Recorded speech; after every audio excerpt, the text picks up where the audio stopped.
Ngiphe amandla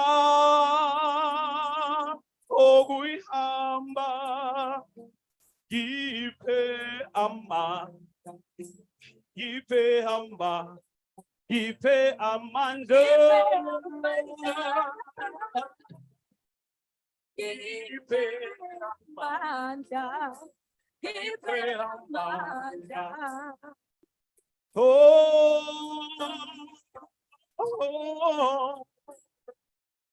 hey, show me the way.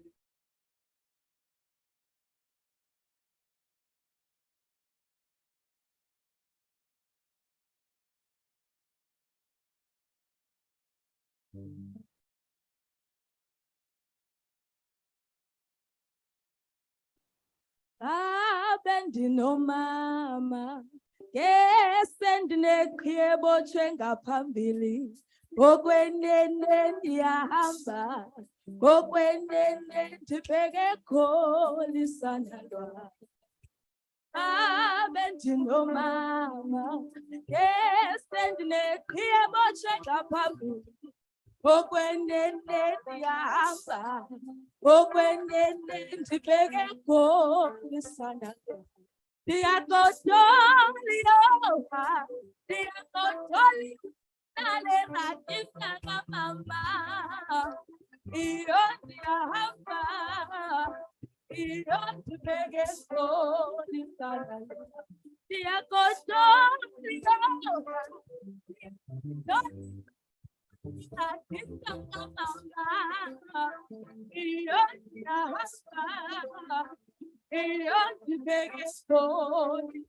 lwam.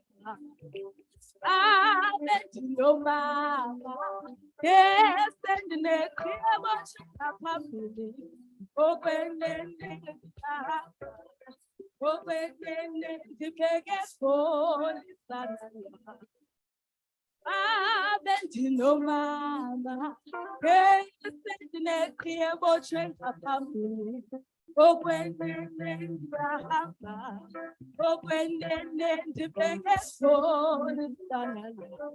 Ndiyakodola le rakita kamama, iyo ndiyahamba,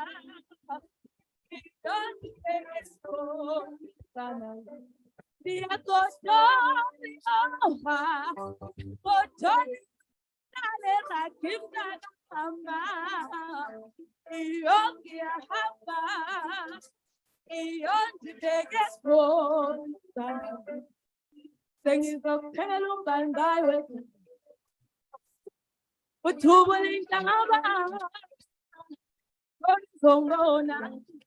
Shalom, shalom, shalom.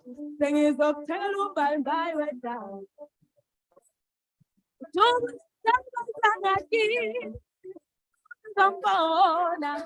Shalom, shalom, shalom.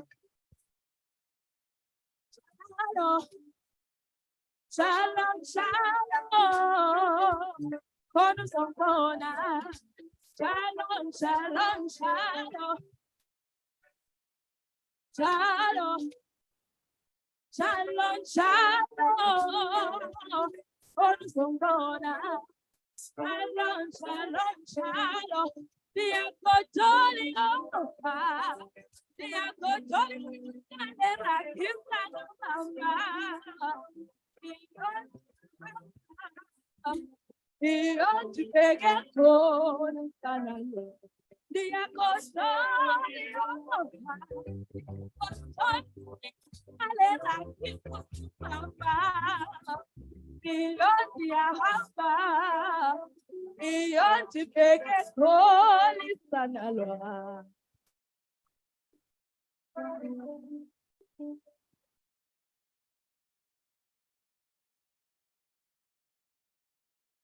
Thank you very much, Tommy. And putting us in the right mood for this conference. I don't think any of the international guests ever danced at a conference at the welcome. But we are Africa and we are doing things different and we are living our culture and we are living what we really, really like. And this conference, ladies and gentlemen, is the highlight of the department or the faculty of Commerce, Administration and Law. I'm not going to welcome everyone again. Our program director mentioned everyone. Every person mentioned, plus every other person not mentioned by name. You are our special honorary guests, and we really, really like and love to have you here and to celebrate this next 3 days with us.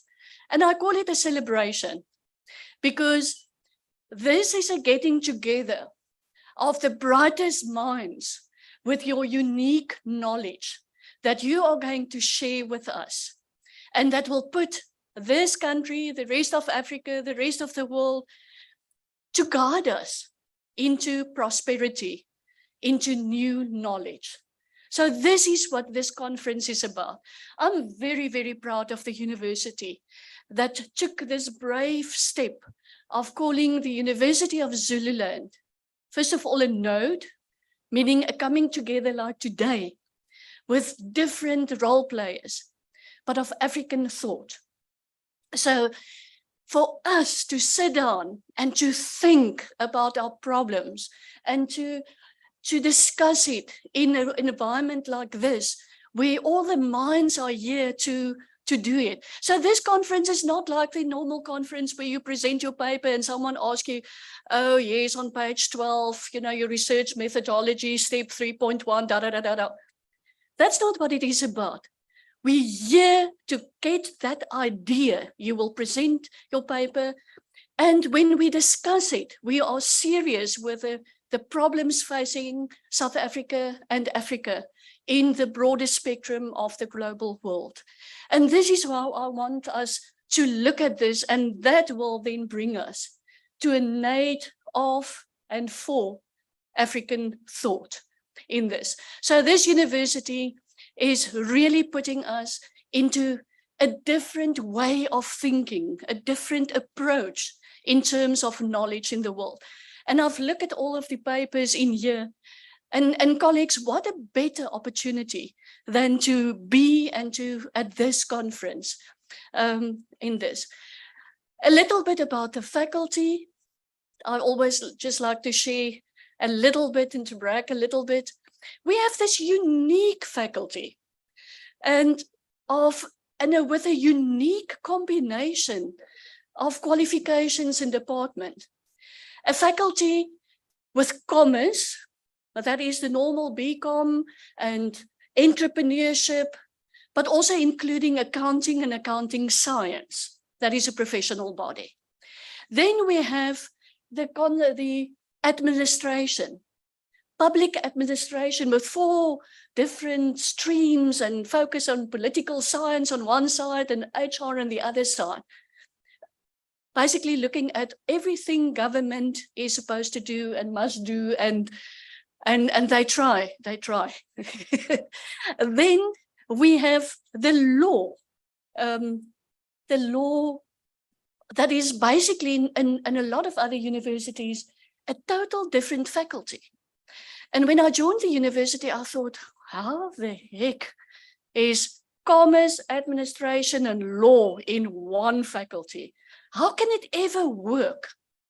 And colleagues, I've learned that my thinking was wrong when I joined the University of Zululand. That commerce, administration, and law is a combination that I will recommend to every university in the world, because it gives us this unique, different ways of integrating and supporting knowledge. What we don't see in economics when we speak about competition, the lawyers will quickly tell us, no, there's competition law, where we might have made a massive mistake in this. So this coming together of different and unique qualifications in one faculty is, I think, one of our major strengths. We started off, we're not a big faculty. In other universities, our faculty in total is smaller than a department. But we are the faculty with the most undergraduate students in the university, the biggest intake of students. We work extremely hard, but we are a faculty with a heart for students. And that is one of our major strengths. That even if I am, as a dean, sometimes says, you know what, this is too much, get rid of the student.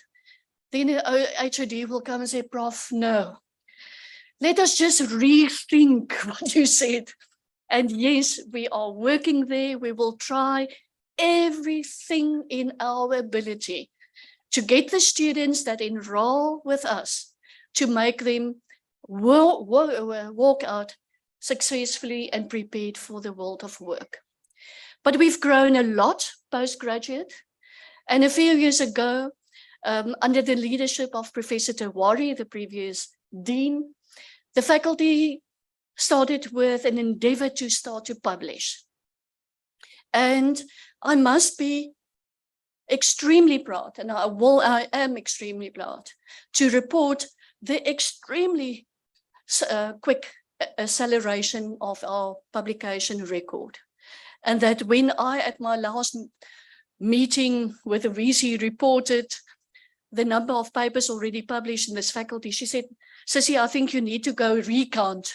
And I said, Prof, I did count 3 times before I reported this.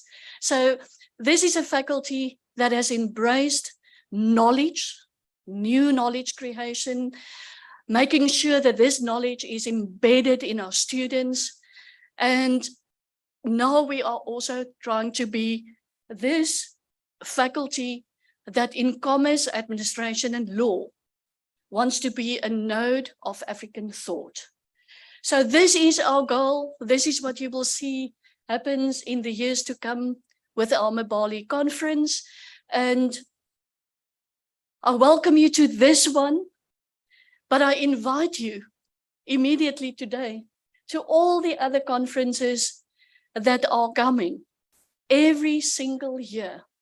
This is your conference where you can be yourself, where you can be proudly African, in Africa, for Africa, in a global context.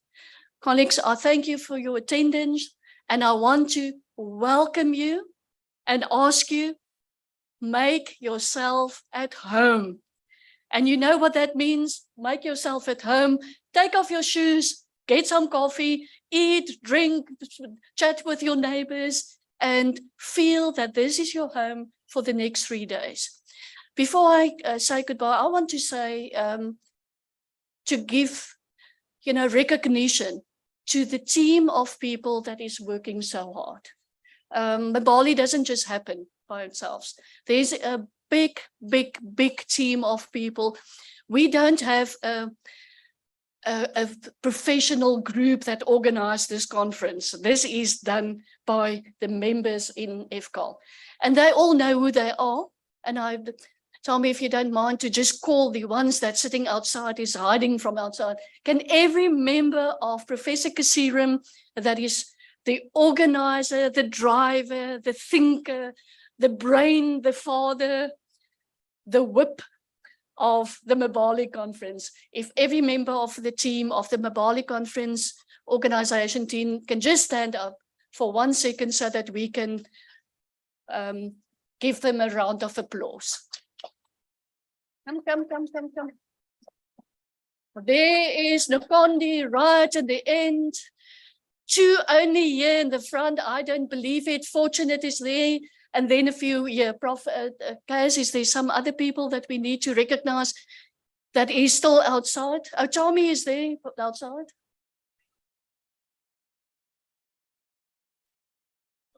Dr. Calvino that organized all of this in terms of the venue. Fortunate is there, she was standing and she sat down. So there is Innocent as well. And then what I will do, All right. Some of our members not there, colleagues, but you can see. Thank you, ladies. Thank you for everyone that has a program, that has a name tag, that is a seat to sit on. And this is the team that has made sure about that. Thank you, Jim.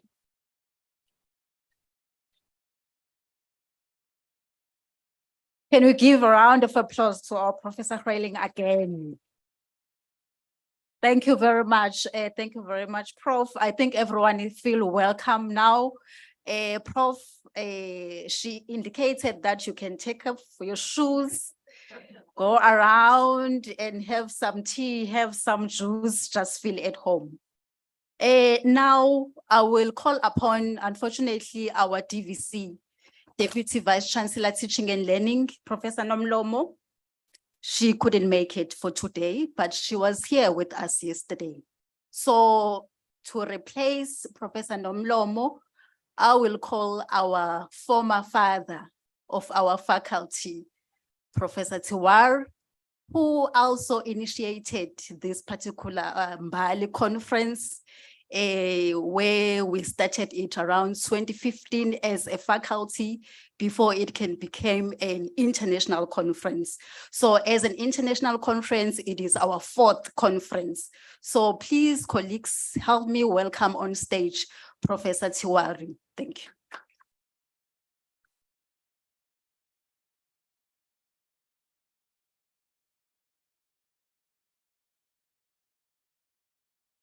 Good morning.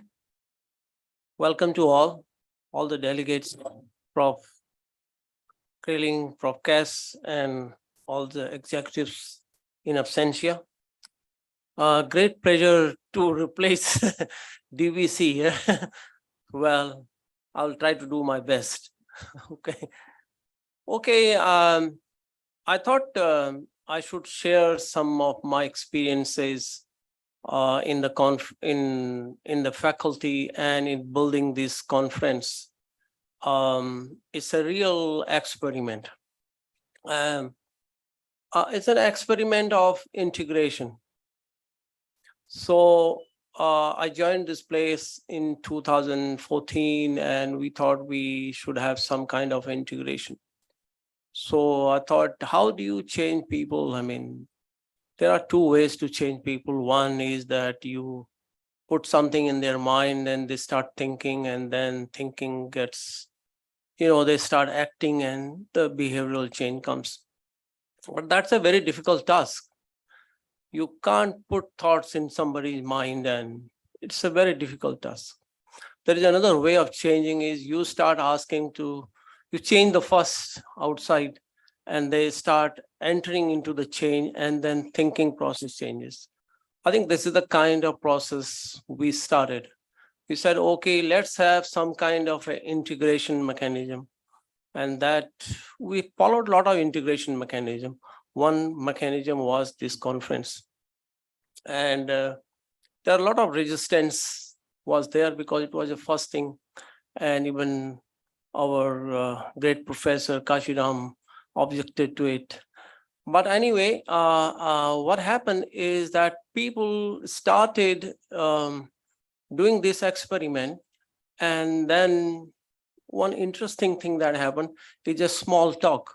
You come to the office, you're sitting in your office, you write your article, teach, and you go home. There is no talk among the colleagues. So when you come to the conference, you just have some small talk. How are you doing? What was the weather? How are your children? So that kind of emotionally integrates people. And emotional integration is very important in order to achieve any other kind of work. I think that I felt took place in the faculty. And then interestingly enough, this got translated in various things you see in teaching, in research, in administration, in community engagement. All those 4 pillars were strengthened. So MBALI has a all-round effect. In teaching, I just want to share this. teaching was something like you prepare our course outline and that's it. Nobody bothers about it. Even Dean has no idea in 2014. And there are a lot of things were not up to the right. So then we thought we should have some kind of a process of looking after each other's teaching course outline. And that itself changed. So this is a small innovation, small thing in the faculty, but it brought a lot of changes in the faculty, the quality of teaching outline, teaching course outline, the teaching in the class improved. And then I recall after Prof. Krilling joined us, she brought another intervention that is a group, what you call tutorial thing. And she was teaching probably large number of students, 400, 500. And that teaching to this tutorial experiment worked really well. And then we have a mentorship experience. So a lot of these small innovations are sometimes when you see them themselves, they are very insignificant. They really you don't think they are great. But I think they are as important as a small talk. When you talk to some small talk leads to big talks. So these small experiment leads to big things. So that's what happened in our faculty. So today, this conference has gained a kind of an international status. We have now at least integrated a lot of universities. This morning, Prof. Zili said there are people around in all different universities in South Africa here being represented. African continent, a lot of people are coming. There are people coming from other continents as well. So its significance is rising. Okay. And interestingly enough, the proceedings that come out of this conference are now DHET accredited. So that is another value. People are interested in presenting here and getting some credit. So let me just go back to a small example I want to give you, a live example. A lot of people in our faculty were not publishing. I thought in 2014, we had 4 articles, something, entire faculty. Prof. Cash, am I right? Yeah, 4 articles. We published 4 articles. Our strength was about 70 faculty colleagues. We are still the same, 70, I guess, 70, 75, not much, isn't it? We are publishing, how many articles? 65, 62. 66 articles. So now how do you explain this? Same 70 people publishing 4 articles in 2014-15, now publishing 66 articles. So that means there was a pent-up energy somewhere. We just didn't tap it, and this is now happening. Even we did some impossible thing. I know a colleague, I thought he will never publish. But now, this morning, he told me he is going to get 100,000 rand. Where is my friend, Shalin? Okay, so this is a very powerful thing that has happened. I think this is an experience. In fact, one of my students, I said we should write a little case study and could be an example for other department, other faculty, where it can be replicated. So these are some experiences that we have. But today's title is Africa Rising, and possibilities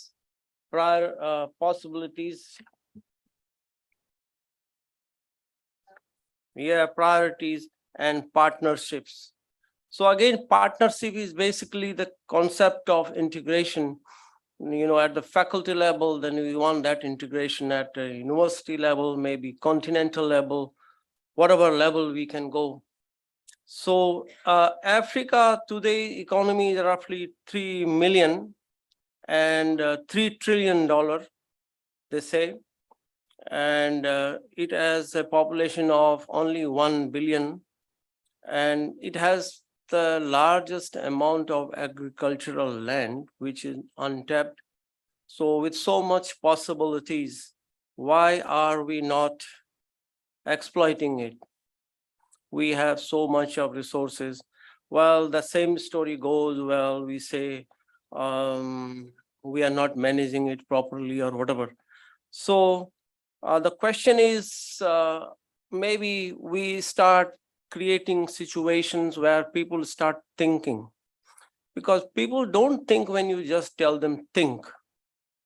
That's I have seen that, I have done that experiment with my son as well. You tell him do this, he will never think. But when you create a situation and he is forced, then people think. So maybe we need to create these kind of situations. And one of this is Africa continental free trade thing. This is something, a regional integration that we think is can empower Africa. And the Agenda 2063, which is a strategic framework for economic transformation, could be an integration exercise for the entire continent. I don't know to what extent, we will succeed, but I think there is all the things, all the recipes is there, and we should work towards that.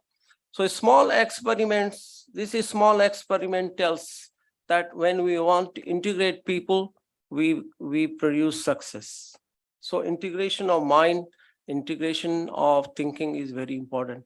I think this MBALI Bali conference has brought you here, and the next 3 days we will talk to each other. Please have small talk, and then only we can have big talk and get to know each other.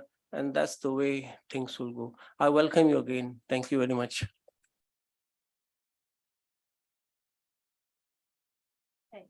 Thank you very much, Prof. Tiwari. I think when it started, really, even in our faculty as staff members, we didn't, buy an idea of having a conference, annual conference as a faculty, because at that time, as Prof. Tiwari was saying, we did not publish. We were actually not publishing. We were not keen in terms of doing research, not knowing that we actually capable of doing research, presenting papers, publishing in accredited journals. So we really appreciate the leadership of the faculty, especially who came up with the idea of this MBALI conference, which is a management, business, administration, legal initiatives. So thank you very much for initiative, because we can see now today the flower has blossomed, it has grown, it has integrated different countries in Africa as well as international countries. So let us give Prof. Tiwari a round of applause again. Colleagues, I will now move to the next item. I'm sure our guest speaker has already joined online. So I will call upon Dr. Mathadi to come and introduce Her Excellency, the Ambassador of Kenya, Miss Mwagi. Dr. Mathadi.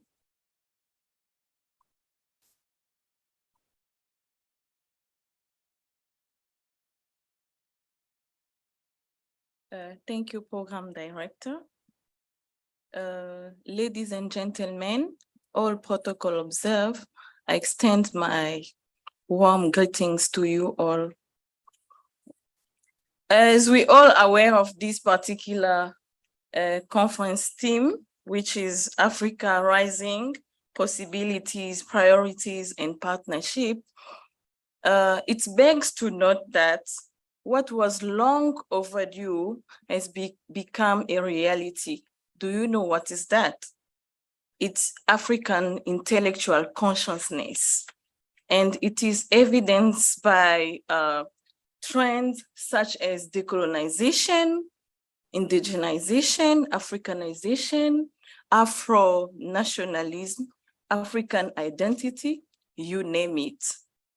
Then it's for about 45 minutes or so, our guests will unpack meticulously this particular theme, but then it's obvious that we need to know who that guest speaker is. So Her Excellency, Miss Catherine Mwigai Mwangi, is Kenya's ambassador, extraordinary and plenipotentiary to the Republic of South Africa, and accredited to the Kingdom of Eswatini and Kingdom of Lesotho.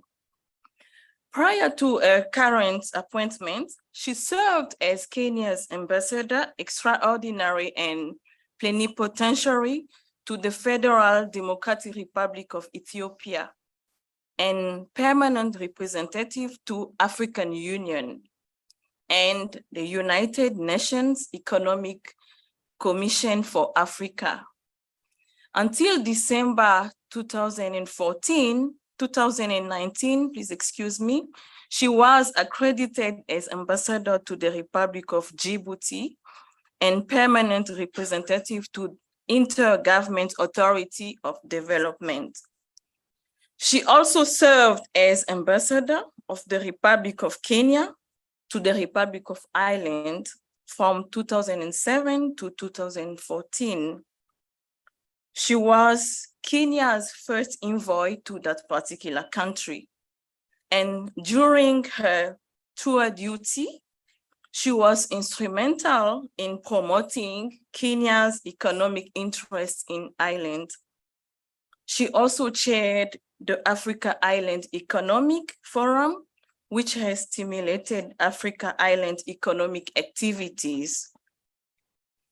Preceding her entry into diplomacy, High Commissioner Mwangi worked in various capacities in both government and private sector, where she specialized in corporate strategy development, marketing, communications, brand management, operations, and personnel management.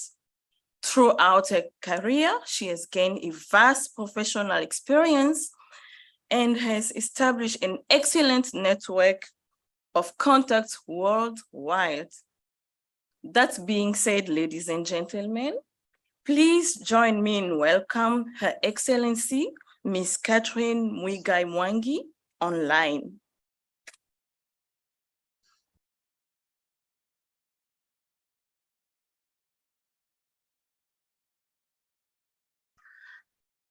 Thank you very much, Dr. Matandi, for your warm and very kind introduction to myself. Distinguished ladies and gentlemen, please allow me to stand on all protocols as has been established. And let me say that it gives me great pleasure to join you all during this consequential MBALI conference. Please also permit me at the outset to convey my most sincere apologies that I'm not able to be with you physically. I know it is definitely my loss because I have looked at the program and seen who will be participating at this conference, and I know it would have been wonderful to network and to get to meet so many people. I apologize, but I hope that we will have another opportunity to meet. Let me also extend my deep appreciation to the Faculty of Commerce Administration and Law for inviting me to share some reflections on Africa Rising, possibilities, priorities, and partnerships. And with such a distinguished audience, I am truly humbled for the opportunity. As the title of my address intimates, this conference affords us a unique opportunity to reflect together on where we are at as a continent and further look into the prospects of where we are going and where we hope to go. Distinguished ladies and gentlemen, let me begin by looking at where we stand as a continent. The African continent, like other regions, is reeling from the effects of the unprecedented COVID-19 pandemic, inflation driven by higher prices of energy, commodities, and disruption of supply chains, mainly due to the ongoing Russia-Ukraine war. And of course, the effects of climate change. However, in the face of these challenges, African economies have demonstrated remarkable resilience. According to the African Economic Outlook for 2023, African economies have remained resilient despite the multiple shocks being experienced in the world, with a projected average growth of 4.1% for the year 2023-2024.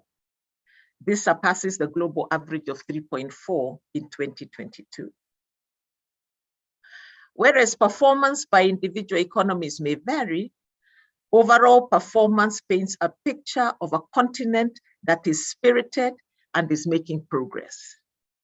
It is noteworthy that remittances from the African diaspora are now larger than the foreign aid Africa receives, and that several African youth have set up million-dollar startups and tech companies, that Nollywood is now the second largest film industry after Bollywood and before Hollywood, and about 100 of its films are on Netflix.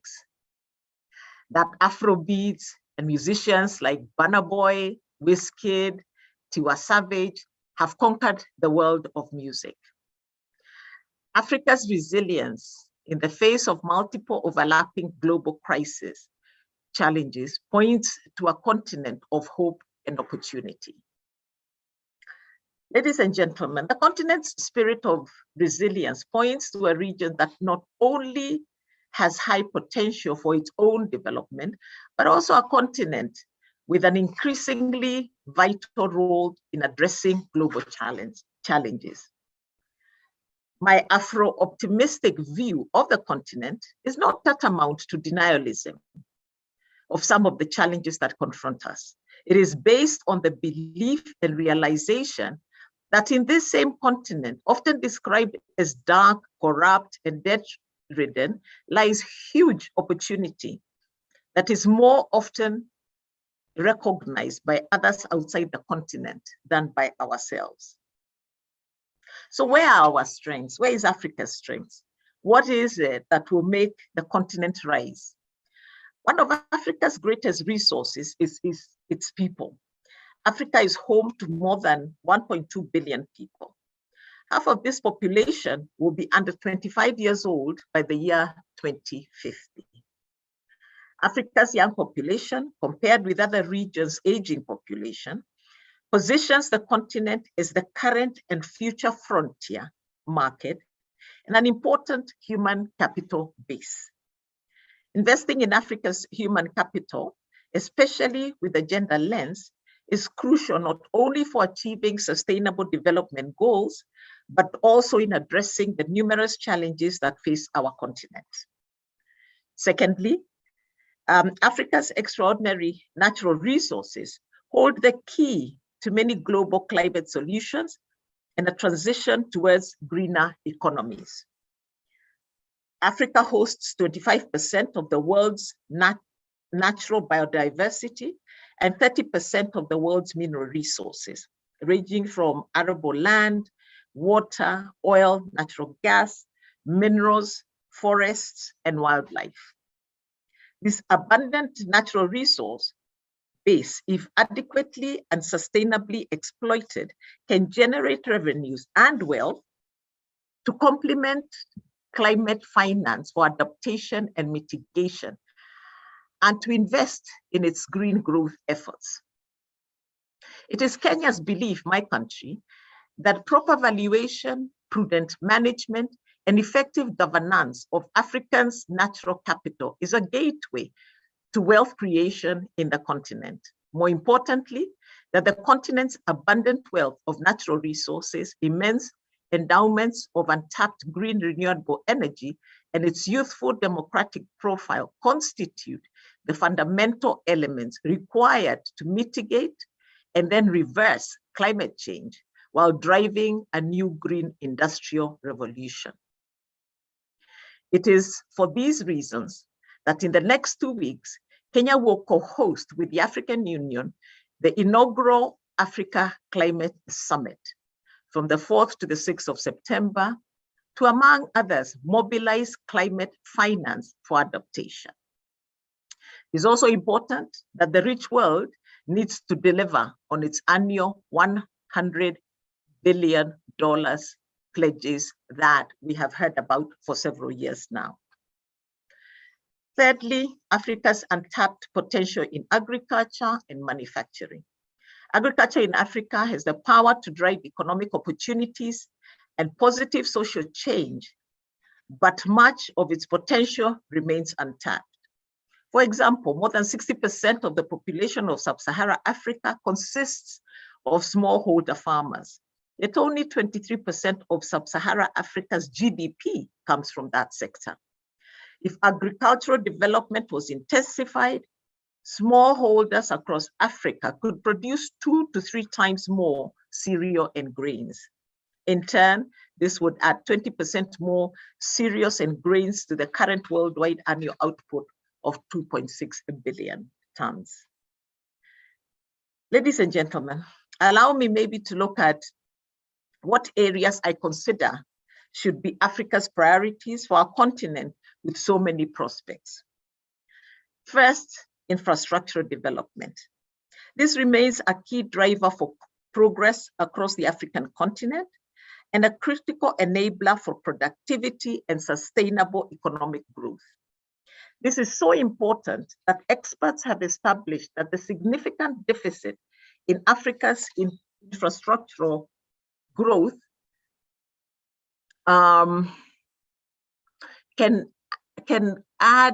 reduces productivity by as much as 40%.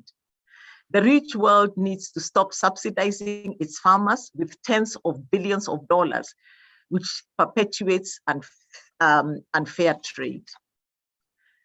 To realize Africa's full potential, there is need to invest in adequate infrastructure in terms of secure energy, efficient transport, reliable communication systems, as well as affordable housing. China is building much of the infrastructure in Africa, and we need our Western friends to also fulfill their infrastructure pledges.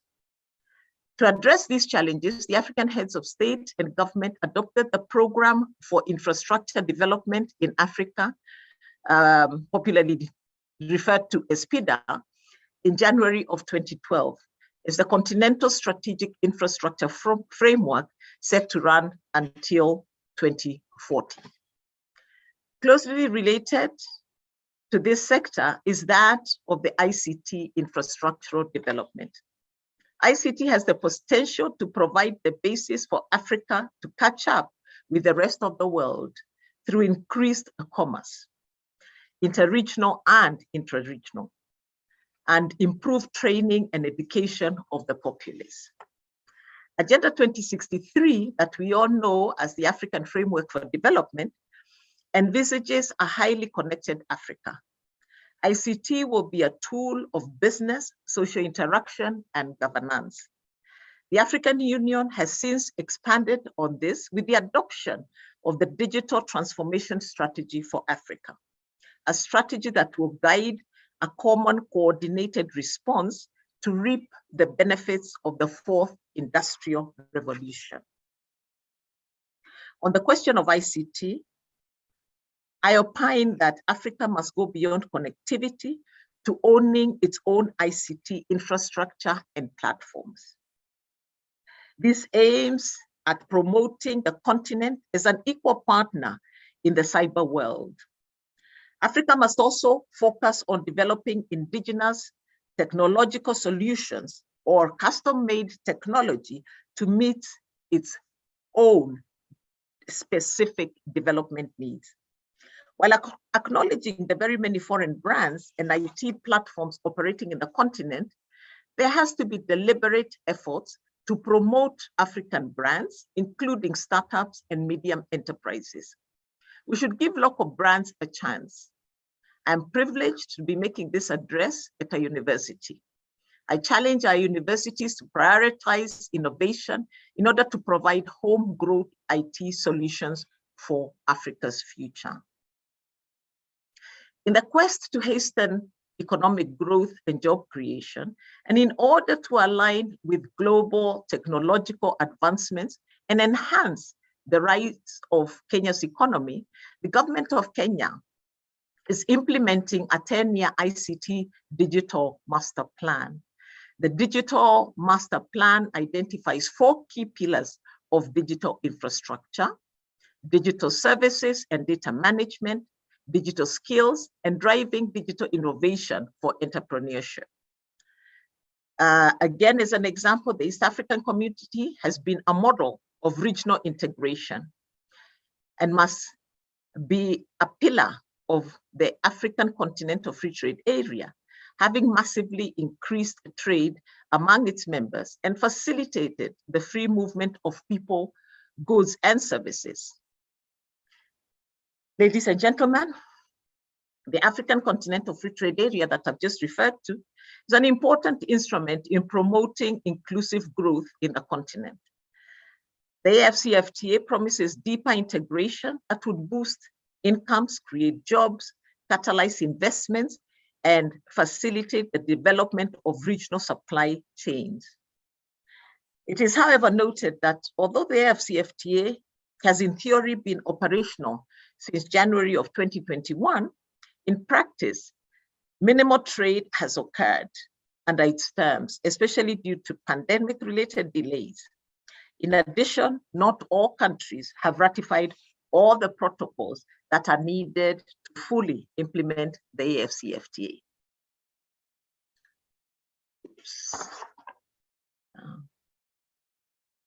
I'm sorry, I seem to have been thrown off by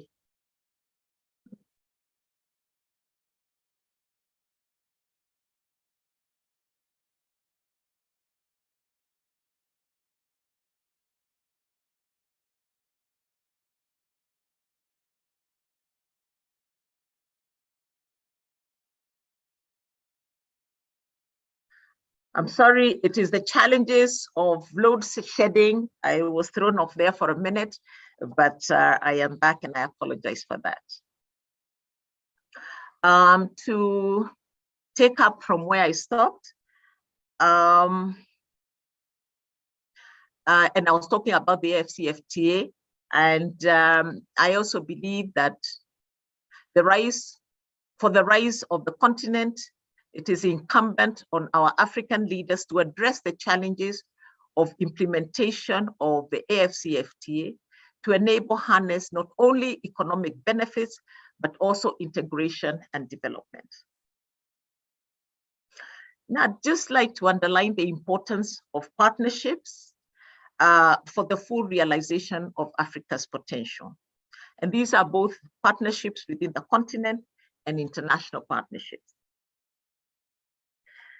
In my view, I believe that we should be focusing on strengthening Africa's regional economic communities.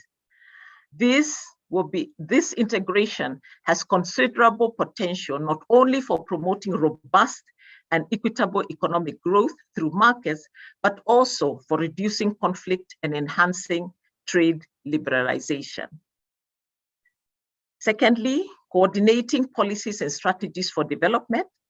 There is need to ensure that the African Union member states are coordinating in identifying and mitigating divergent member or sectoral priorities and policies, including those touching between members themselves and external policies, and thus develop mutually supportive actions across all sectors and institutions. For policy coherence, there is need to overcome silo thinking in the member states, and at the same time seek for vertical coherence in order to ensure alignment of each individual member country's development needs. On the international scene, international partnerships emphasis should be made on mutual cooperation geared towards opening foreign markets for African products, as well as encouraging skills transfer in critical areas like engineering, mining, research, and innovation. and information communication and technology. Still on partnerships, public-private partnerships, this should be enhanced. Collaboration between governments and private sector entities. We have seen that public-private partnerships can produce significant economic benefits in technology, education, healthcare, and indeed, I suppose all sectors to support a country's economic progress while opening up new funding sources, thus reducing the financing burdens on governments. In conclusion, I wish to make a call to all of us to support Africa's rise. The AU has developed Agenda 2063 for inclusive growth and sustainable development to solve the very system failures, pre-existing inequalities, and disparities that the continent has been exposed to for several decades. Therefore, in conclusion, final conclusion, those of us who so strongly believe in this continent must step forth with solutions. I thank you.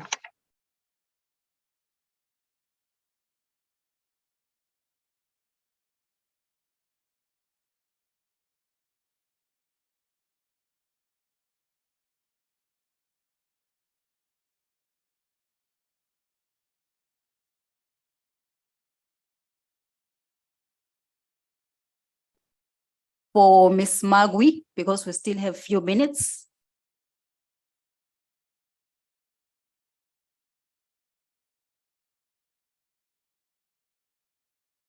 Okay, if there are no comments, let me take this opportunity and thank you very much to Ms. Magui for your presentation. I think everything was clear. We learned a lot as to where we can prioritize in terms of rising our Africa as a continent, that we need to ensure that we do have infrastructure.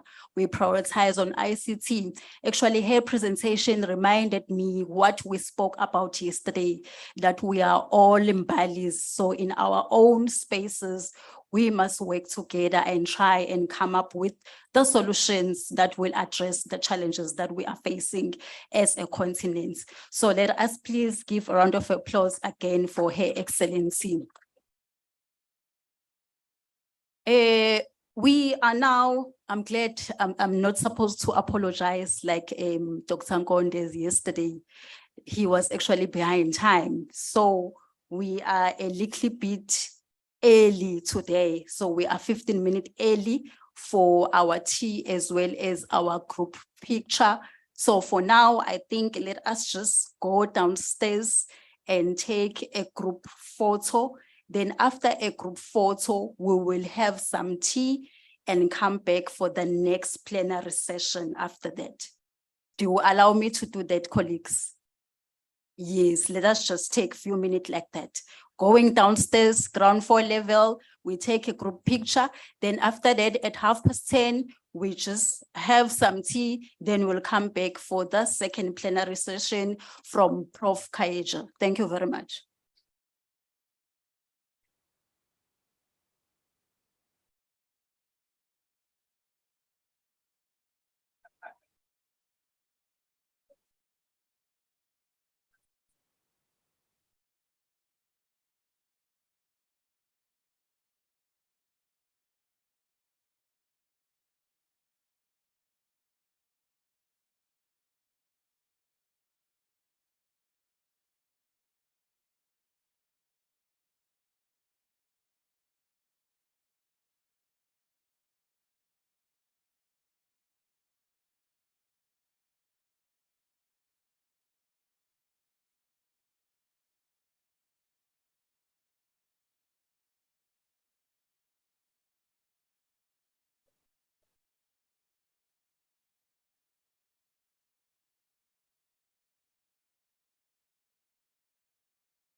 Eish.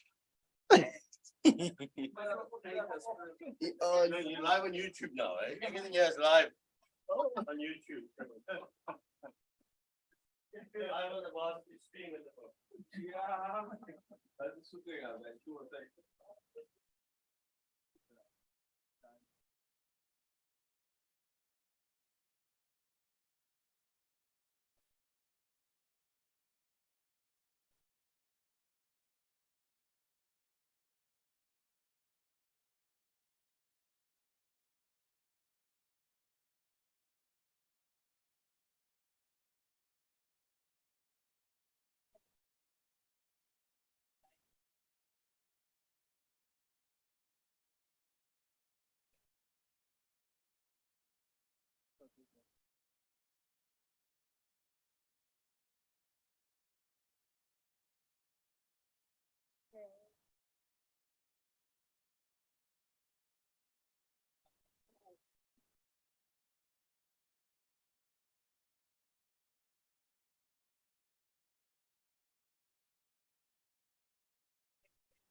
I think you can stand.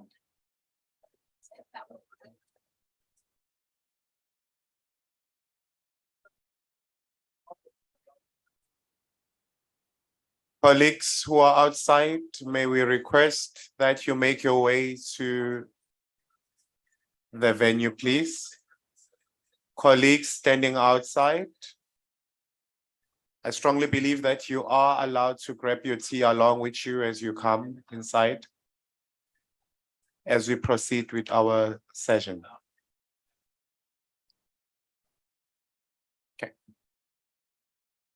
Still not flashing.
Okay, colleagues, we are back. Welcome back from our tea break. I hope you enjoyed our small tea break. We are going to move along now to our first plenary session. Then after our plenary session, we are going to move into our breakaway rooms, whereby this room will be divided into 3. So which means this particular part will be room 1, and the second one will be room 2, and the last one will be room 3. Room 4 will be on the other side. So that will be happening after this plenary session. So according to my time now, it is exactly 11 o'clock, and I will be introducing our next keynote speaker for this particular plenary session. So let me start by saying Professor Gerald Kiaija. He is an associate professor within my discipline, which is public management and administration. He is also the dean of the School of Management Science in Uganda Management Institute. He is the former extraordinary professor of public administration at Northwest University and the senior scholar for the University of Lusaka. He chairs ICASA Institute of Social Protection, and he's also a board member of Julius Nyerere Leadership Center He is a member of Uganda Management Institute Governing Council. He is also a committee member as well as the council member of African Association of Public Management and Administration, which is APAM. Professor Kayeja holds a PhD in Public Administration as well as Masters of Philosophy in Public Administration from Bergen, Norway, University of Bergen in Norway. He also obtained his bachelor's degrees of art in political science and public administration from Makerere University. He has got vast of experience with regards to his research, consultancy, training, as well as practice in public administration. He has got over 20 years of experience in different organizations, as well as in different countries, Africa, as well as abroad. He has published accredited articles, more than 48 of accredited articles. He has co-audited a book chapters, as well as presented in international as well as local conferences. He has prepared several policy briefs in government, and he has supervised at master's as well as PhD levels. He is the editor of 6 academic accredited journals, and he is also a reviewer of different journals. Prof. Kayeja has examined a PhD thesis in different universities, which include my university as well. And he's very critical when he's examining the work of the students. He is the member of Uganda Evaluation Association, Local Economic Development Network in Africa. He is also a member of Uganda Association of Public Administration and Management, East Africa Research and Innovations Management Association. He is also a member of Norwegian's Association for Development Research, as well as African Network Norway. So colleagues, help me to welcome on stage Professor Kayeja, and he will be presenting on Africa Rising South to South Cooperation. Over to you, Prof.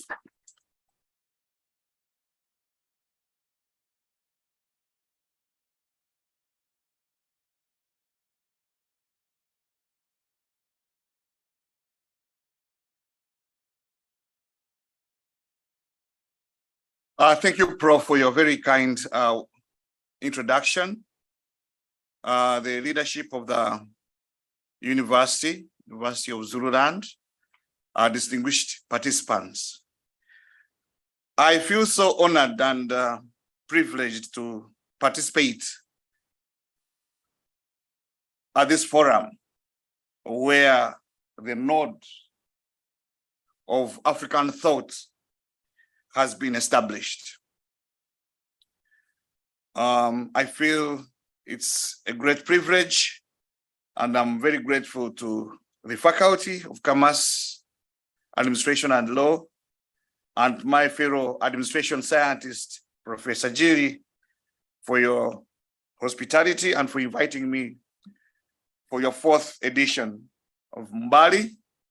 And I think that now I'm part of MBALI, and it will be on my calendar wherever it takes place.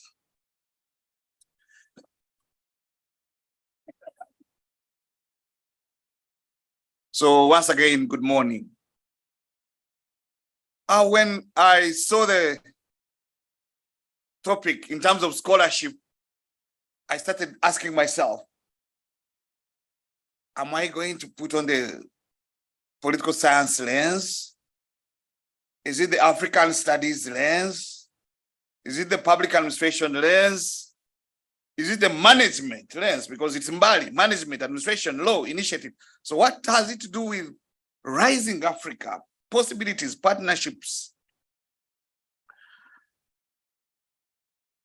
Then as I was searching about the university node of African thought, or node of thought for Africa, I kept on mixing the different things. But what came clear to me was that what is it about Africa rising? What is it about African thought in management, business, administration, and legal initiatives? Again, I was like Prof. Grading when she came. When I saw the name of the faculty, I got confused. How do you put commerce, law?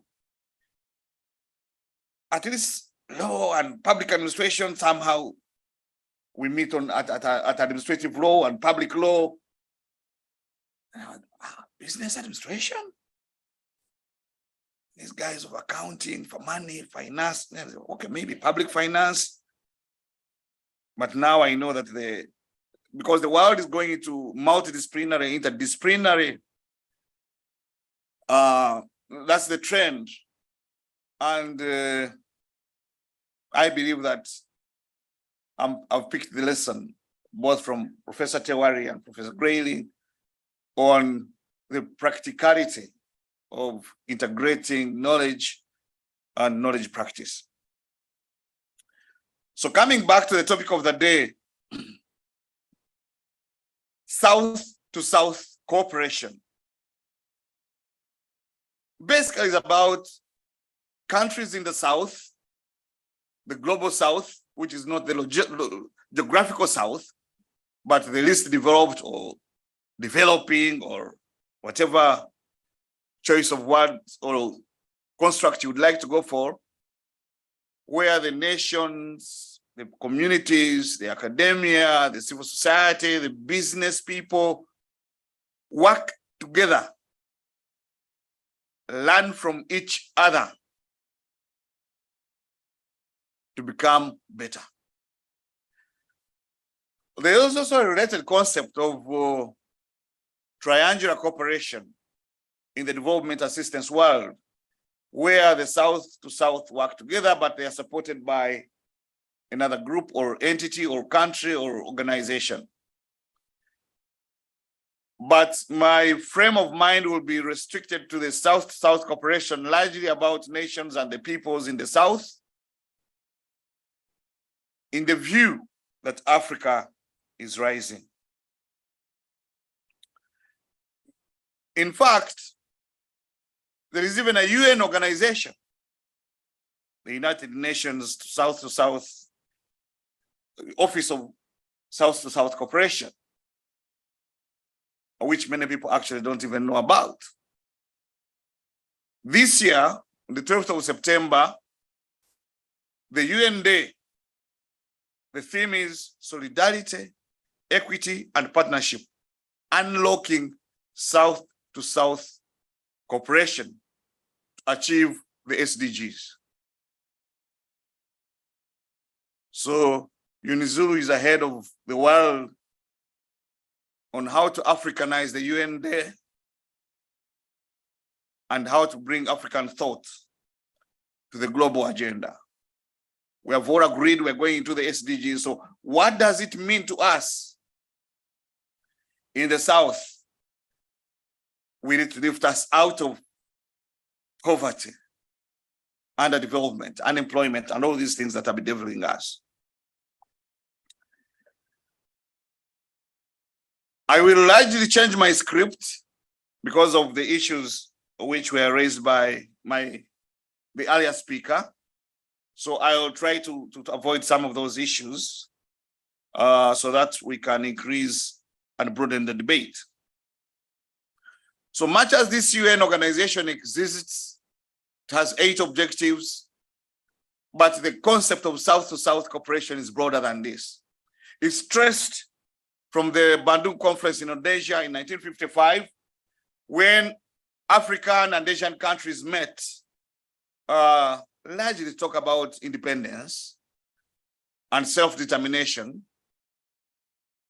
And later, that thought process led into the non-aligned movement, which currently is claiming is non-aligned in the Ukrainian and Russian war. But those of you from South Africa know the tension Ramaphosa was on before it was clear whether Putin would be coming to visit or not. Our president got COVID-19 at a time when he was supposed to travel to Russia. So some people thought, was it COVID-19 or was it an explanation for not going? We may never know the truth, but the whole point is that non-aligned is a very difficult concept, but it drives the South-to-South cooperation. And the whole idea is that even when UNOS is in existence, is it the most effective instrument? Or do we need to reshape the South-to-South cooperation with emerging Africa in mind in order to uplift Africa? There is a lot of collaborations and partnerships taking place on the continent. The notion of Africa Rising was largely popularized by The Economist about 12 years ago, the magazine called The Economist, from the point of view that there was rapid economic growth, rising incomes, emerging middle class, deepening democracy, and other positive things about the so-called dark continent. So the dark continent was seeing light, and some of the leaders were looked at as the beacon of hope to lift the continent out of its quandary. However, this continent, which is immensely rich in natural, human, and cultural resources, remains underdeveloped. And this casts doubt on how fast, how good, how valid is the rising Africa. The doubt stems from the slowdown in development, and which is currently easily explained by COVID-19, the global economic slowdown, limited funding in the global financial architecture, and so on and so forth. Well, the validity of that term, rising Africa, is an empirical question. And I was comforted by grading that we are now going to query the theory, the framework that I'm using, the methodology, how rigorous it is. That will be for later when we're having coffee. But much as it is an empirical question, I contend that there are opportunities, priorities, and partnerships in South-South cooperation for rising Africa through pro-African scholarship, pro-African research, and pro-African practice. Therefore, this rising Africa ought to lift and to lead Africa out of its doldrums of poor governance, authoritarian regimes, underdevelopment, and all these things. There are many configurations that we can look at, but imagine a number of circles building on each other. So the inside circle is within Africa.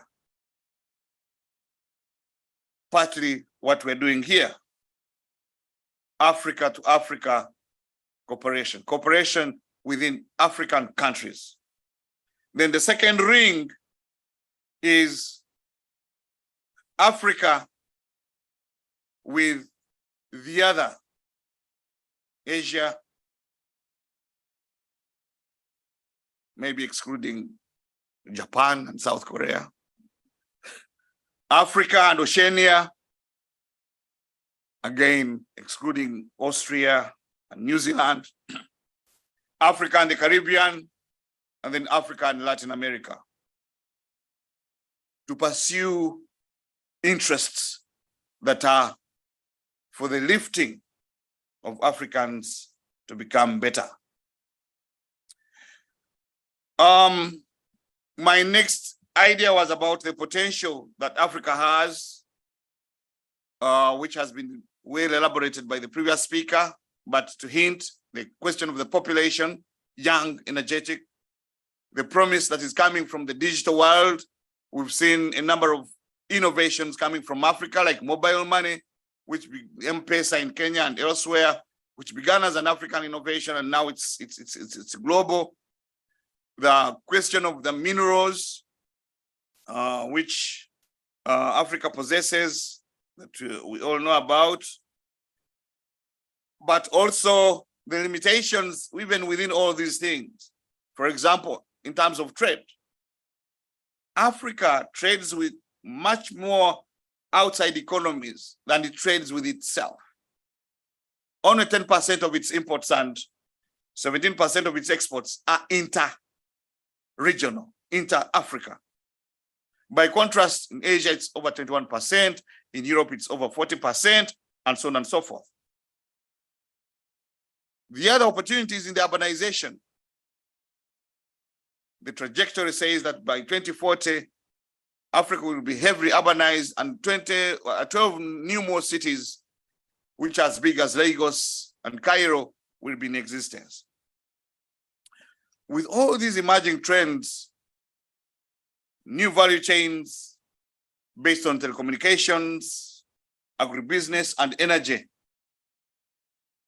what does it portend for Africa? My priorities from where I stand are from 4 suggestions. The first is cooperation aimed at strengthening the capabilities and the capacity of the state, partly biased by my discipline. So in order to improve the well-being of each and every African, the South-to-South cooperation should aim at strengthening the state so that it can provide public goods like security, justice, and then states become more functional and more legitimate. And I'll give some illustration to this. This is not a political science class, but we all know the state and government. At least we know the 4 main services of the state: the correctional services, prisons, the police for law and order, the army for security, and the bureaucracy for most of the other services, teachers, doctors, and so on and so forth. Now, in order for the state to be strong, management, administration, and law is largely through those pillars of the state.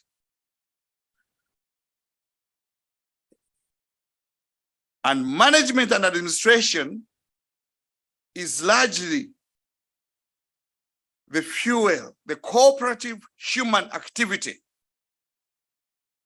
that largely rests with the bureaucracy, with the 4th pillar. You can call it the civil service. Ordinarily, you will have many more of these in management and administration servicing the army. Management and administration and law servicing the police. Management, administration, and law servicing the prisons. Less than prisons in the army. Less than prison officers in the police and for any other of those pillars. Then we have what we call the traditional government, the executive president and his cabinet, the judiciary, and then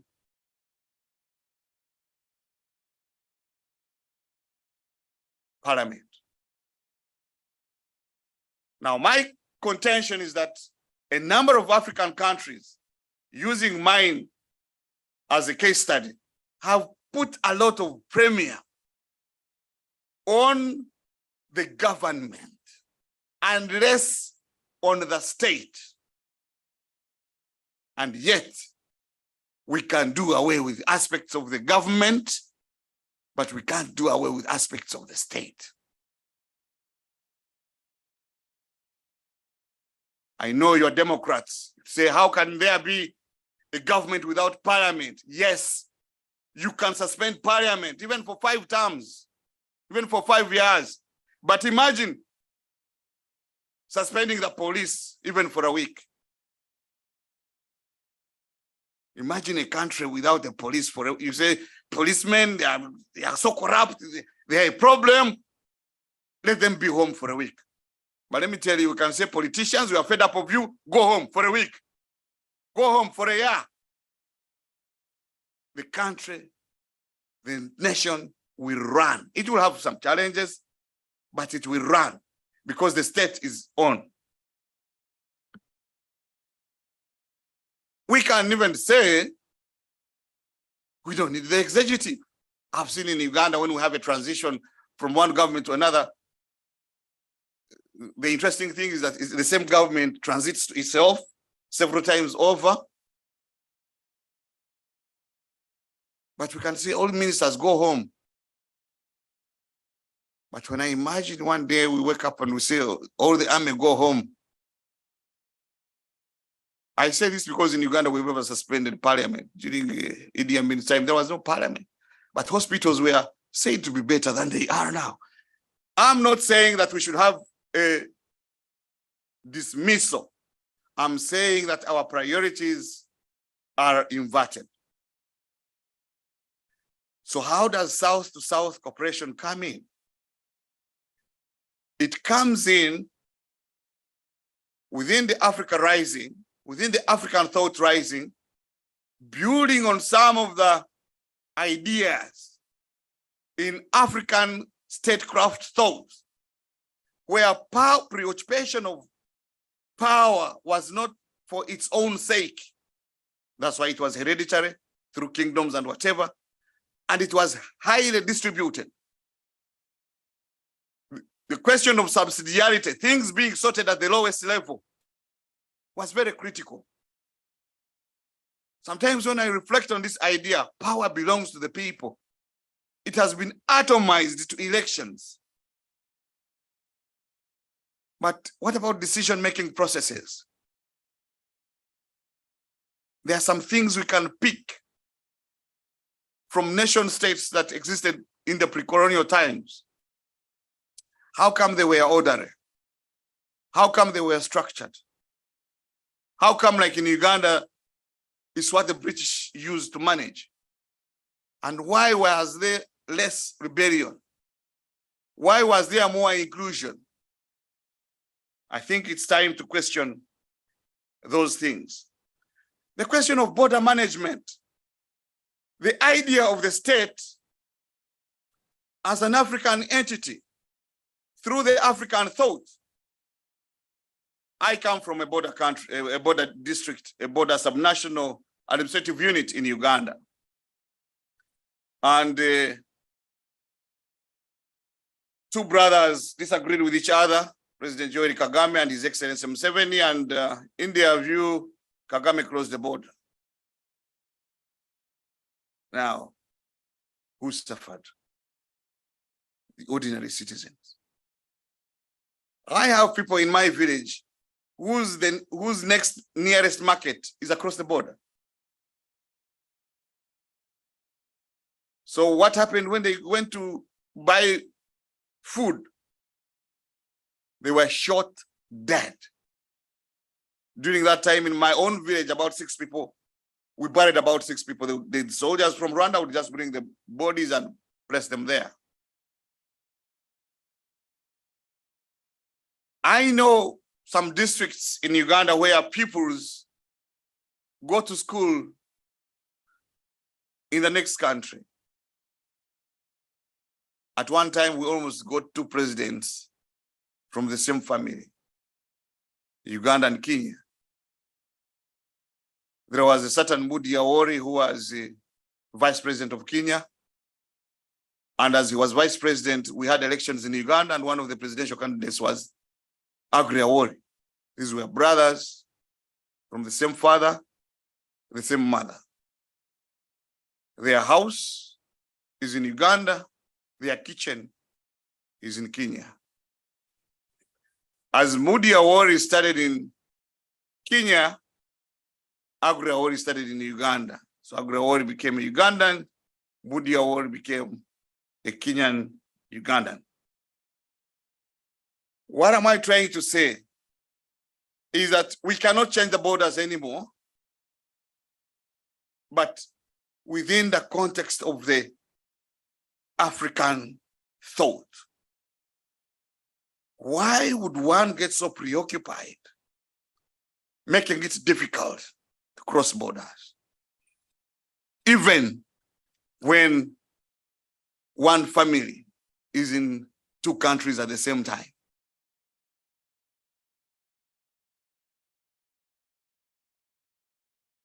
At the risk of being deported, getting a South African visa these days, I don't know for what reason. If you are prayerful, you have to pray very hard. If you go to the Sangomas, you need about 17 of them. And yet you want to have, and then we have all these constructs around us. How can we make the state stronger? By cooperating together to improve on what the state can do. Political power in pre-colonial Africa was decentralized just to allow popular participation, and it was fully institutionalized.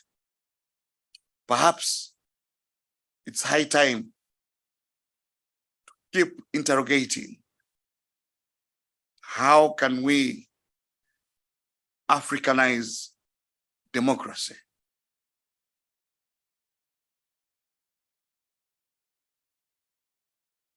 My second priority is on leveraging the existing supranational organizations. You've heard the ambassador talk about the African Continental Free Trade Area. In East Africa, we are talking about joining COMESA and SADC so that we have a market of $1.3 trillion with free movement of people and goods, and so on and so forth. But when you hear a number of national leaders, they don't want to cede part of their sovereignty.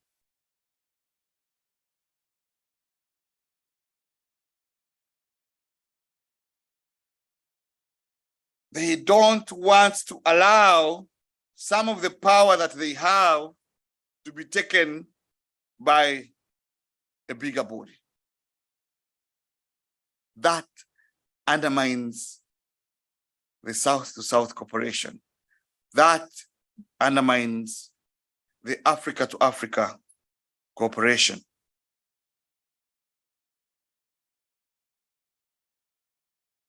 The question of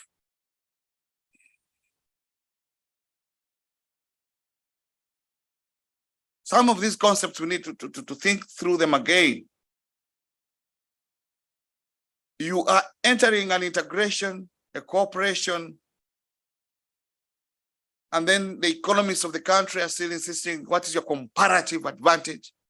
What is your competitive advantage? How do I compete as I cooperate?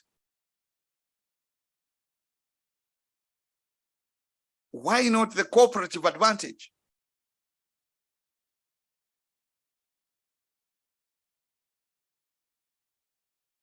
So I think also in the economic realm,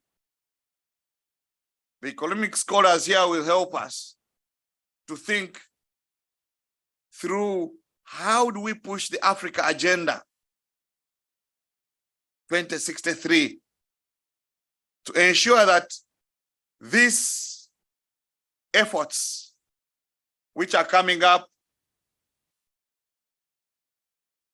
like the Center for the Fourth Industrial Revolution, which is here, the African Growth Initiative, the African Peer Review Mechanism, where my sister is an expert, and so on. How do they work for Africa? How do they go beyond the rhetoric of free movement of labor, free movement of goods, when my colleagues from Kenya will excuse me, one time you wake up in the morning, they say no more milk from Uganda. The problem is poor standard. Then 2 days after, the milk is allowed in. So the question was, did the standards improve in 2 days? What was the engagement about? Strange things are happening. When I go to the rural communities, I'm now talking about Uganda, it may not apply elsewhere, but I'm talking it from the context of how the citizens sometimes see these global things. In my village, people from Rwanda buy gardens. Karieja has a potato garden. He has no money. He's paid money to look after the garden, and when the crop is ready, the crop is taken by the buyer. And the buyer sometimes is from another country. In this case, Rwanda. Now you find an old man, Karieja, he's 64 years old. All his gardens are mortgaged. When he wants food, he steals from his own garden.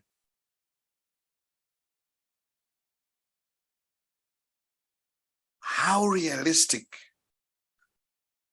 are these ideas of free movement of trade and goods? How do they improve the opportunities and well-being of the ordinary people? The African thought is not to be wealthy at everyone's cost. The African thought is let's move together. Let's get better together. So I think some of these things may look simplistic, but when people are coming up with policies for horizontal integration,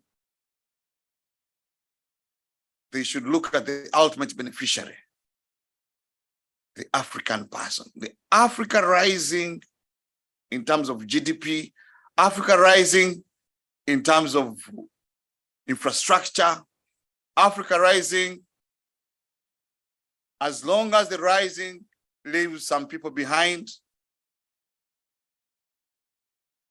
then that rising, we need to see how best to manage. So my main point here is that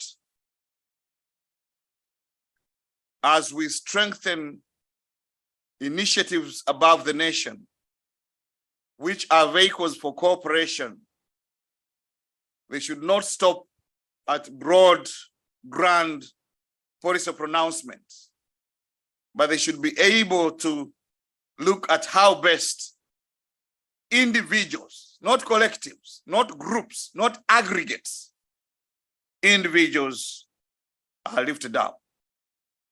And this can be done by truly understanding why we are cooperating, whom we are cooperating with, and for what purposes. Otherwise, if we don't immunize these configurations from the dark side of capital, from the vagaries of domestic and national politics, then we undermine the essence of South to South cooperation within the African Rising idea. The third priority, in my view, is promoting indigenous African thought, language, research, and innovation. When I was studying South African history many years ago, we were told of a one Shaka Zulu who had so many military innovations, including the Mkhonto,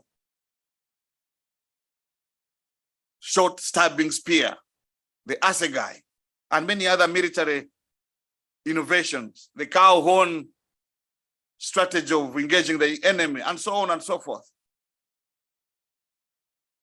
I've been at military academies, the Rwanda Defense Force. I've taught at the the Senior Staff and Command College in Uganda. I've also been at the National Defense College in Uganda. I've read doctrines of especially East African armies. Zulu had no Western general to school him in military strategy. But to what extent do our military doctrines Africanize? What is the African concept of war, even with modern technology?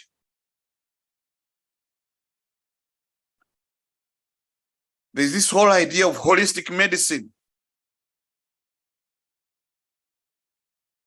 In Africa and some places of Africa,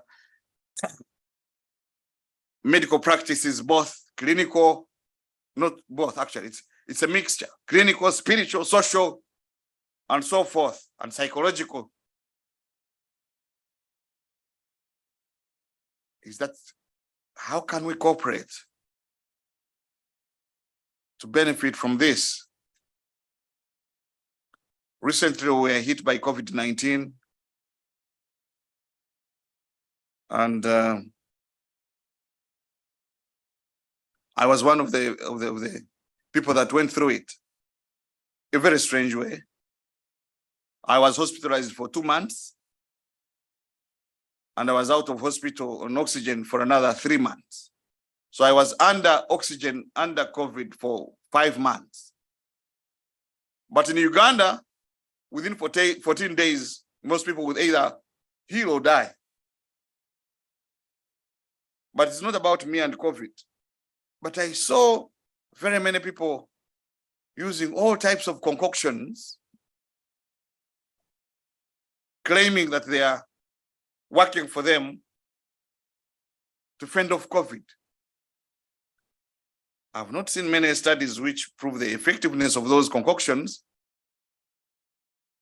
but the reality is that less people died than in many other polities. Could there be something that we need to understand further and see whether it worked or didn't work, and where did it work? If it worked, how can we cooperate to Africanize medicine?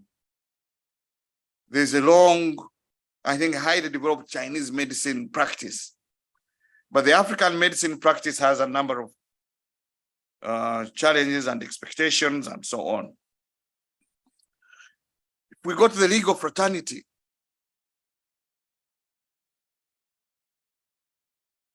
from various levels, we see that arbitration, negotiation, and mediation is central to how disputes are resolved in Africa in the traditional way.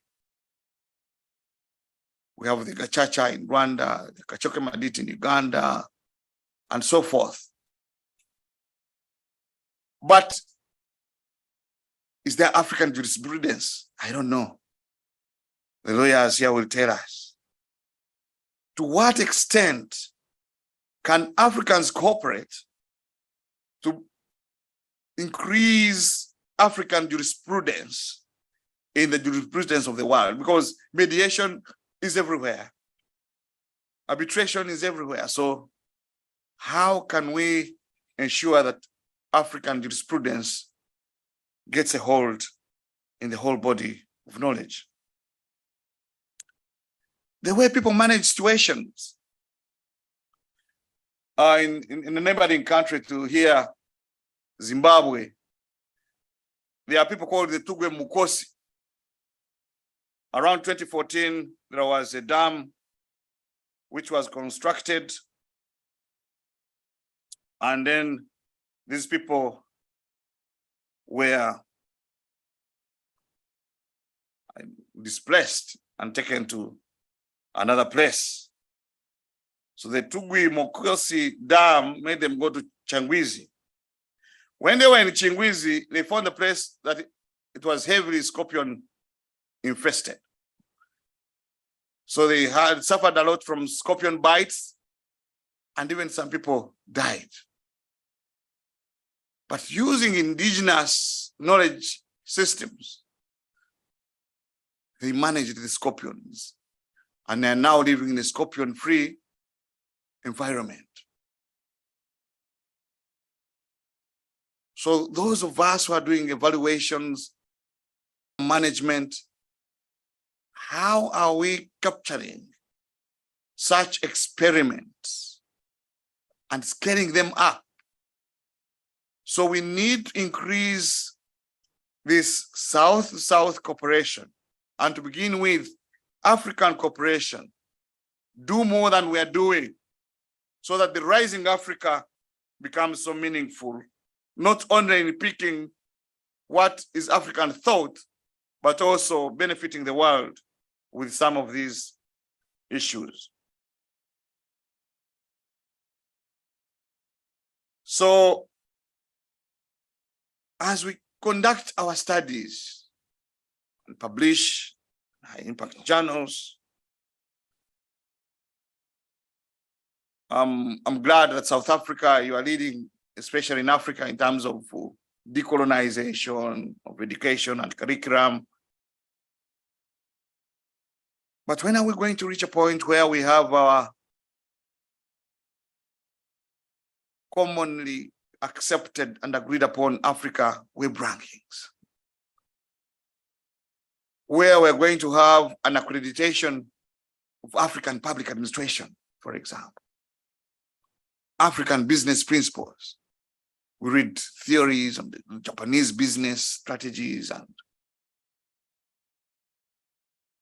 are there management strategies that can be considered African? Of course, African is not homogeneous, everybody knows that, but there are some scattered principles and concepts that cut across. How do we promote languages? Yesterday we were in the AZ conference, and the American embassy was opening up a call for South Africans to go and teach in Zulu in the US. And I was wondering, I've never had opportunities of an African country inviting another. Maybe they are there, but if they're there, then we need to increase them to learn from each other.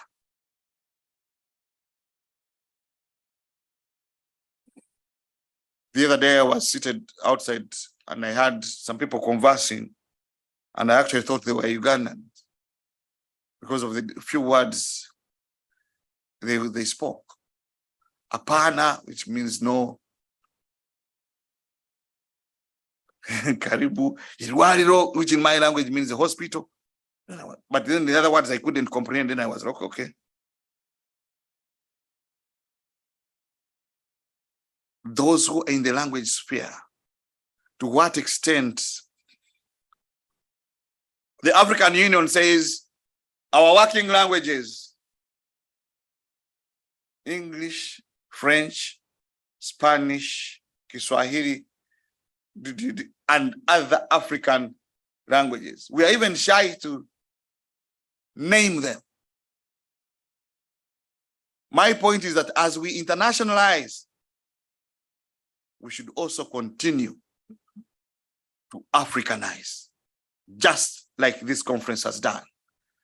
I've never attended a conference where we begin by dancing. I've never attended a conference where we begin by eating. And these are African. When somebody visits in my culture, immediately they arrive, you give them something to eat. If it's not there, at least you give them water. And if you totally have nothing, you apologize. Thank you for coming, but rats have eaten you. Meaning that we have so many rats, even the little food that was there was eaten by the rats, so sorry. Not that. So where we can Africanize and increase the Africanization, then let's do it.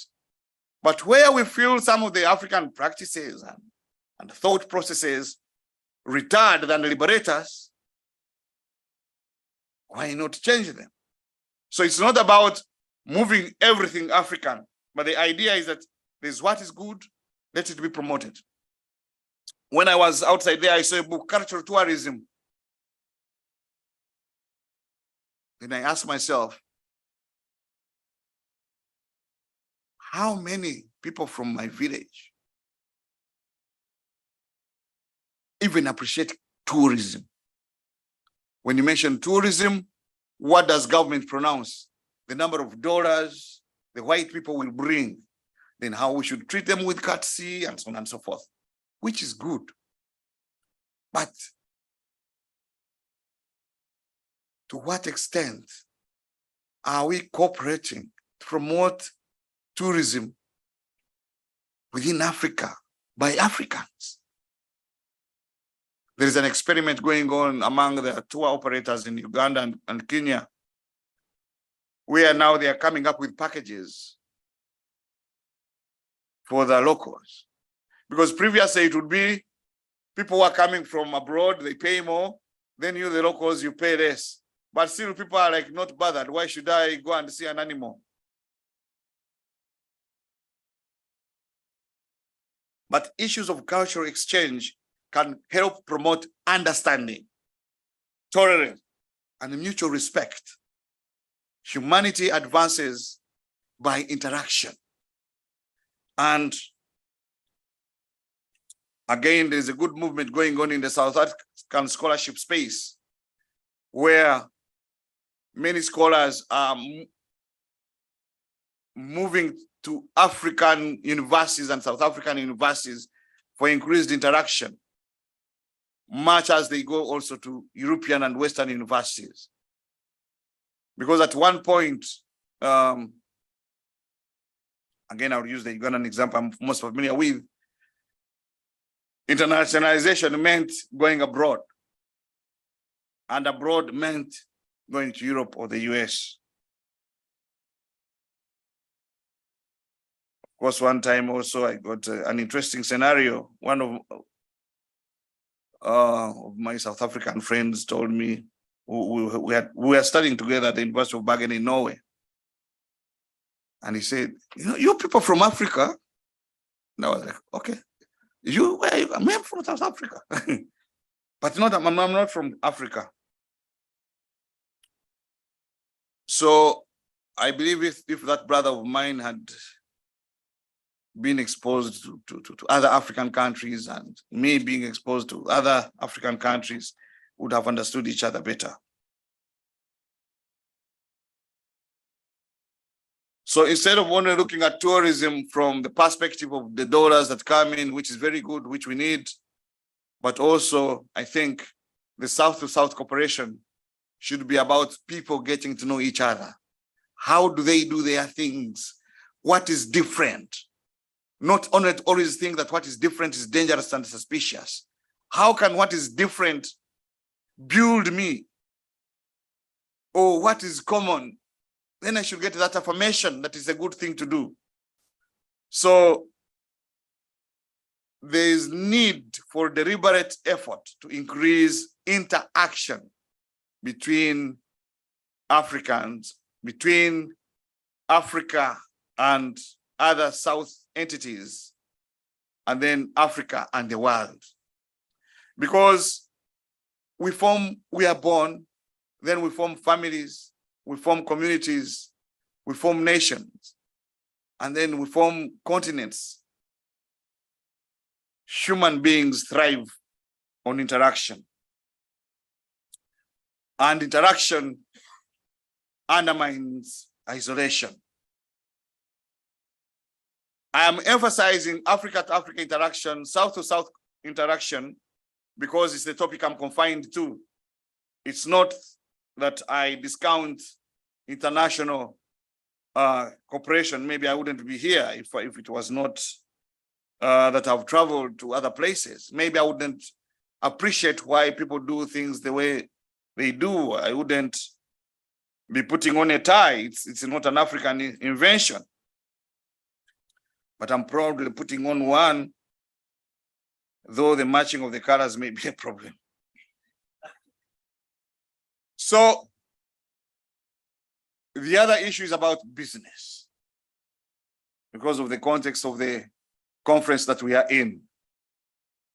How do we ensure that we have African-led business ventures to exploit our natural resources?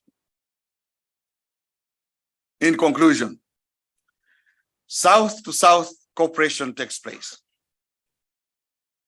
but it needs to be based more on trust, mutually beneficial, long-term relationships, and reciprocal, so that it is not seen as predatory. In my language, we have a saying that Ubuntu begets Abantu. Abantu begets Ebintu. And Ebintu makes you Omuntu.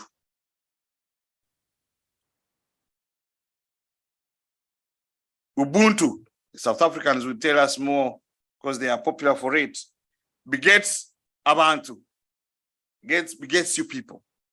So you have to interact with others and you have to move with others. These people help you get into things, material. You trade, you exchange, you acquire because you're interacting with other human beings. And this Bintu, the wealth, the acquisitions make you Omuntu. They improve your well-being as a human being. People form families, tribes, cities, and nations. What should the emerging nations of Africa voluntarily and intentionally form and strengthen among themselves and with those that they consider like the South?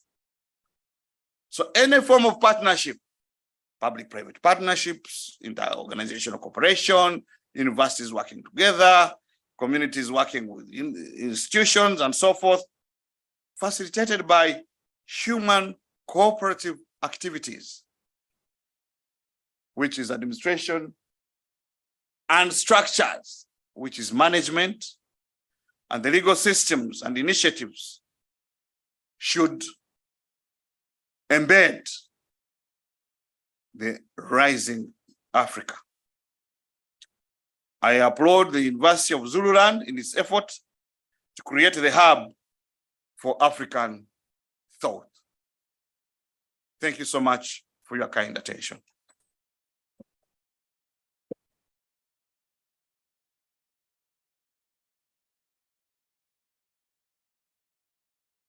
Oh, wow, ladies and gentlemen, I'm actually speechless, you know.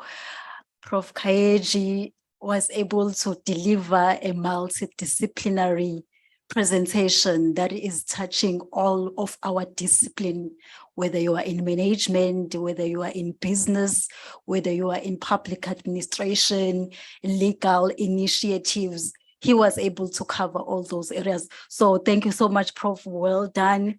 We really appreciate. I'm not sure if we have some time, maybe 5 minutes for comments, but before that, let me just allow Professor Kess to hand over this particular gift. It is a small gift, Professor Kaeja, that is coming from our heart for your kindness to travel all the way from Uganda and actually share with us these important ideas. We have eaten, we have taken to our lunch boxes, we will go with it at home and synthesize on it. So thank you very much. Yes, it was really a wonderful talk. I was holding myself from going to the loo, but I couldn't manage, so I rushed out again. It was such a powerful talk, focusing, bringing his real life experiences to around Uganda, Kenya, and the DRC, and food for thought in terms of jurisprudence for African thought, in terms of business, in terms of the social interactions. And I'm really grateful that we did not disappoint in the sense of building in our whole strategic vision of Node for African Thought in terms of your comments about the opening of the conference, and we're really grateful that you noticed that. So thank you very much, and I'm glad you also said, and you got a clap from all of us for making or for diarizing the future conferences, or your intention to diarize the future conferences, and we look forward to this ongoing partnership, because that is the start. And so we'll be engaging with you going forward in regard to collaborations and MOUs, and so that we make the Node for African Thought a reality, which will, as you emphasize so often, that makes the difference in the life of ordinary people. Prof. Geling is here. Come, Prof.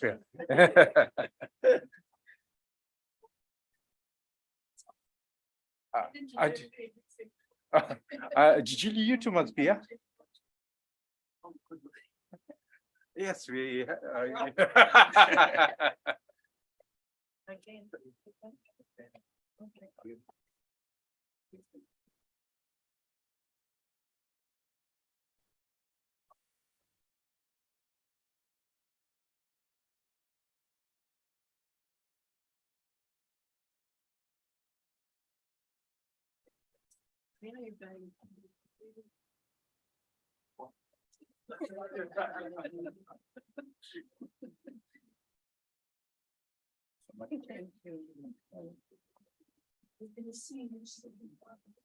Okay, colleagues, we are on time again. But then before we actually move to our breakaway sessions, there is just a small request of, just 2 minutes of your time.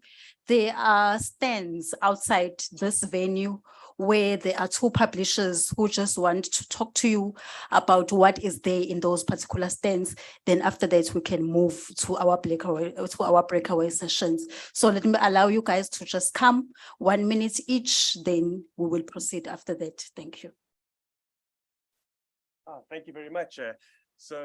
Good afternoon, colleagues. My name is Jade Butler. I'm one of the publishers at Juta and Company. We're very, very proud to be part of this conference. Juta and Company offers publishing services and content services to higher education. We publish in the areas of business management, HR, marketing, and many, many more. We'd just like to let you all know that we're running a lucky draw, and that there'll be 4 separate prizes that we will announce tomorrow at tea time. So please, before you leave, come and visit our stand, come drop off your business card, or come fill out one of our forms, and you may be one of those lucky draw winners. Thank you very much.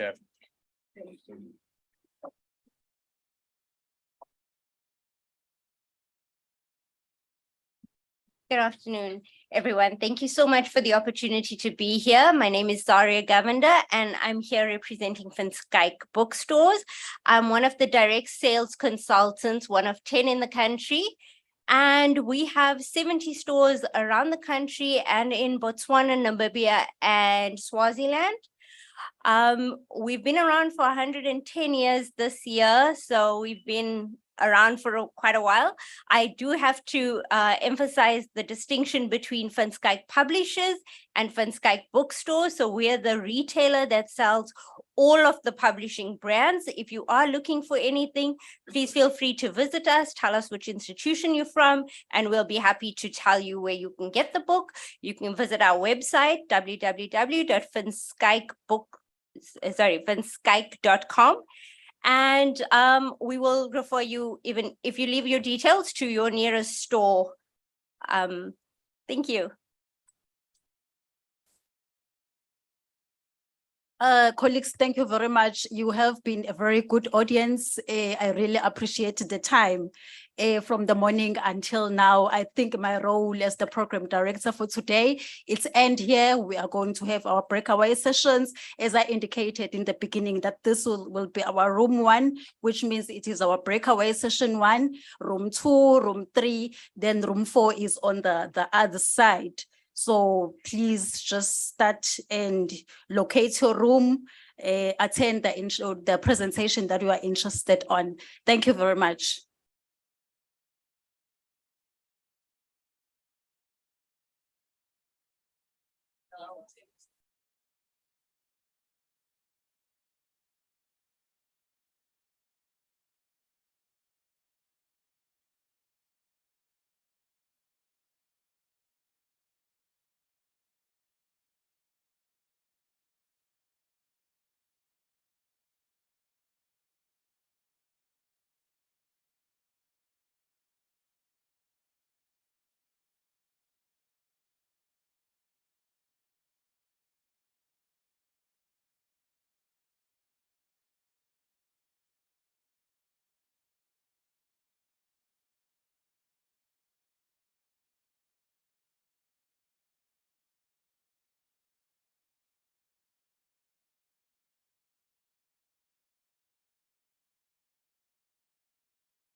Why would you get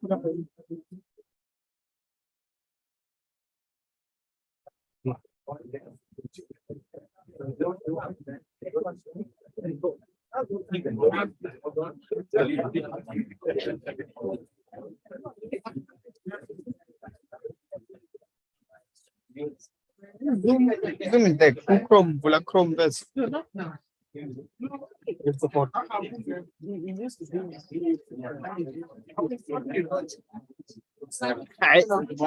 Size. Their laptop is connecting. Are you sure it's the laptop?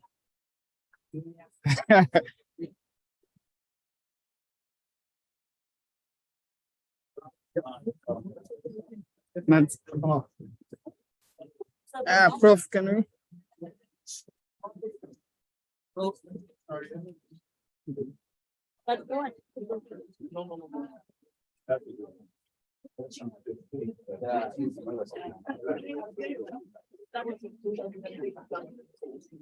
Elusizo sa ulo ko sa ano, sa kilangale. Sa kilangale.